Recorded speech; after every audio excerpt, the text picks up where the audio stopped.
Welcome back to Brian's Art of Creation, and this is Sketching in Clay. And for today, I got a special message for you guys. What if you didn't have to be perfect? I want you to think about that. What if you weren't afraid to share your true self and the creative works that you develop or you create? That's what today's message is going to be about. So what I'm going to do is I'm going to share a few words for you guys, and I want you guys, even though that this is coming from a creative perspective with art and sculpture, this can be applied to anyone doing anything in their lives. This is a concept that as long as you take it in and think about it and apply it, it can be amazing for you guys. So, just to share that you shouldn't be afraid to share anything. I have no idea what's going to come out, but I'm just going to kind of play around and have fun, and we'll see what comes out. But the reason I want to talk about this is because there's so many people out there that are weighing themselves down, being afraid to share who they truly are, some of the amazing things that they create, all because they're afraid it's not perfect, it's not right yet. And so I'm going to share a little story for you guys that when I was in college, I studied animation. And there was a walk cycle. You do not know how difficult a walk cycle actually is until you draw one. Because in order just to take one single step, you have to draw at least like a minimum of 7 drawings. Because you have, that's just for one single step with one leg. The leg starts to lift off, the foot comes off the ground, the knee and the leg cross the other leg, then you start to put your foot out, and then your foot lands on the ground. Now for sophisticated walk cycles, it can be even more. Now here's why I mention that. Because even if you do the most amazing, the most beautiful walk cycle, it doesn't get noticed. Think about how many times you've watched cartoons or animated movies, and you said, "Wow, they're really walking amazingly." It's just so smooth. They don't. However, if you mess up that walk cycle, because we are so used to what a walk cycle looks like or should look like just from seeing people walk around every single day, we will criticize if something is out of place and if something stands out. So the question to me, for you guys, is so what if you mess up, and so what if you stand out? Everybody is trying to stand out in one way or another. Everyone's out there trying to be noticed. So what if you actually made a mistake and it put you on the radar, and then you learn from it and move forward? And you showed people that it's okay to make mistakes as long as you learn from them. And as I'm on that, with sharing your project, sharing your artwork, sharing whatever it is that you're doing, you shouldn't be afraid to put it out there, because for me, what I've learned is that you are only going to get 4 different responses. You'll have different variations of them, but all of them are going to fall into these 4 categories. You're going to have 2 from unqualified people. You're going to have a yes and a no from unqualified people, and you're going to have a yes and a no from qualified people. So, take art for instance. From unqualified people, you might get a yes from your family, friends, people that are close to you, or random people on the internet. "Oh, your work is so good. I love this." Awesome. Take it, appreciate it, but don't take it too close to heart, and don't get cocky over it. Now, all the no's, it can either be because they're just trying to bring you down. This is all the haters, in which all of those don't matter. You can just brush them off. It's because they have nothing better to do. Or it could also be because it's not their style, it's not their genre.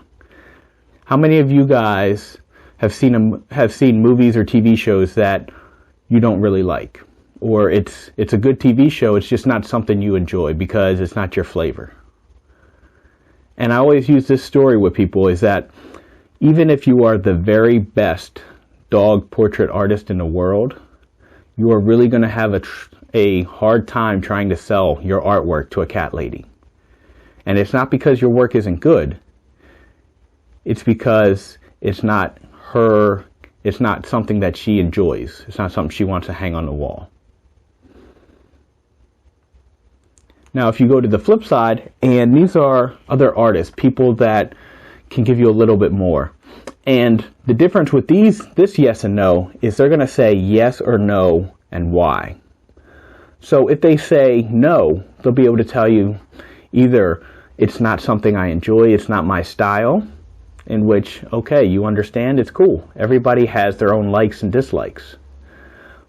Or they're going to say, the proportion's a little bit off, or I don't like the way that you set up the scene or the way that your composition, in which you can take that and learn from it and say, you know what, let me check that out. Let me see if I can improve for next time. Or you're going to get a yes, and they're going to tell you, I like it because you did this. The proportions are great. The structure, the composition is amazing, or the details, or something else. And then you can take that and say, you know what, that's awesome. I'm glad that people are seeing that and that people enjoy that. I'm going to do more of that. So those are the only 4 answers that you're going to get. And so hopefully that helps you guys to understand and to not be afraid to put it out there and to share it. And again, your pieces shouldn't even be perfect. They shouldn't be nowhere near perfect, because we are going to be constantly growing and constantly improving. And so the other thing I wanted to share about perfection is perfection today is society's version of perfection and what's perfect and what's in the news. What was perfect 100 years ago, what was beautiful 100 years ago, is radically different than today. And who put this label on perfect?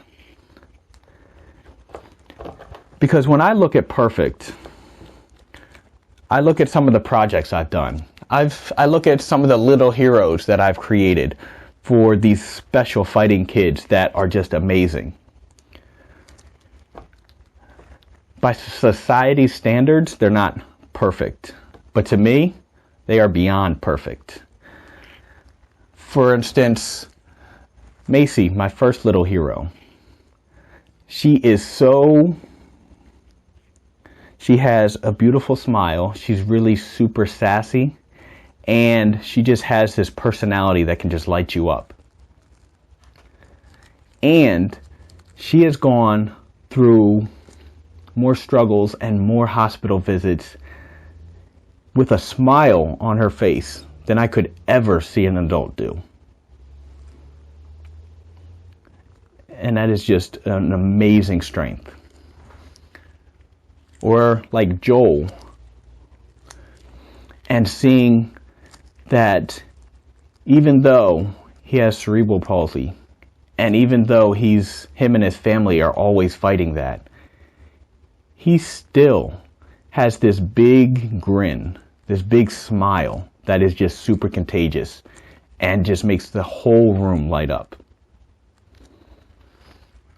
Or for instance, when I met Mia, I saw her, I believe around 11 or 12.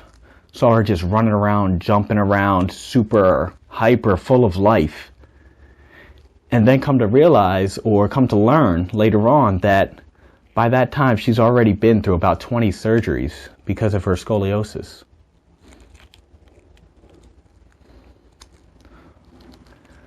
So I don't see society's version of perfect.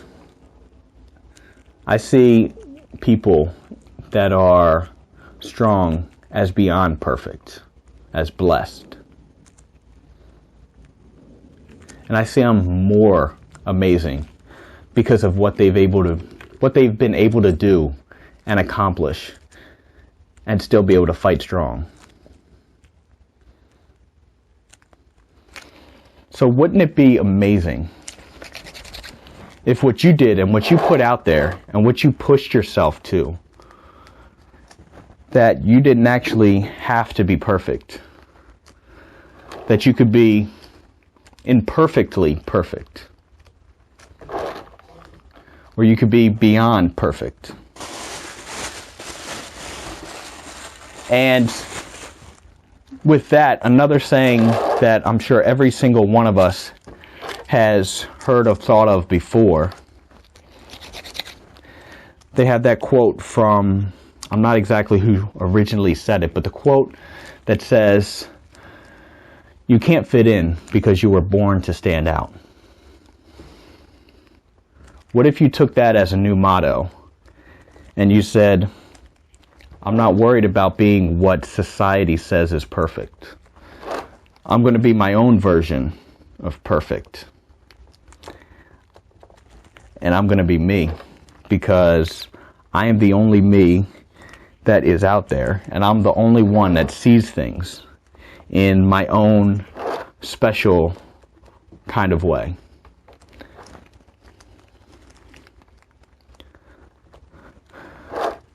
And as I'm saying that, I'm going to kind of bring it back to this, to sculpture.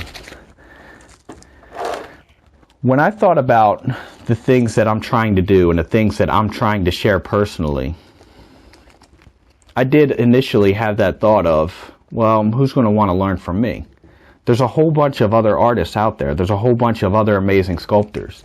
When I started on my journey, I was learning from DVDs from other artists, other amazing artists, which helped me get my start.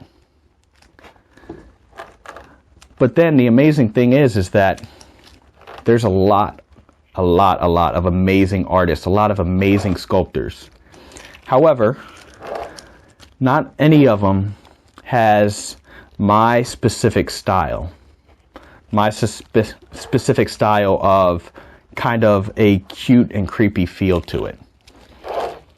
None of the other artists create the stories that I do. When I developed the Little Heroes project and creating special sculptures inspired by these amazing kids, nobody else that I know creates pieces like that and helps to share their story. Nobody else creates the same kind of puts the same kind of emotion into pieces, at least not as many. And then what I'm doing right here, there's also definitely not too many artists that try to connect creativity and mindset, or creativity and therapy, and trying to help people to overcome different obstacles they have in their life, to help them overcome different things that are going on in their lives, and how creativity and really reconnecting to that inner child we have within can help to kind of set us free and to put a new perspective and a new view in our lives to help us really enjoy it and have fun. So, with all of that being said, I hope you guys enjoyed this. And this is the imperfect little creature, character, sculpture thingy I created. I want you guys to go out there, be imperfectly perfect, and think about, what could I be if I didn't have to be perfect? Thank you guys for watching. Go out there, have fun, get creative, and go inspire the world.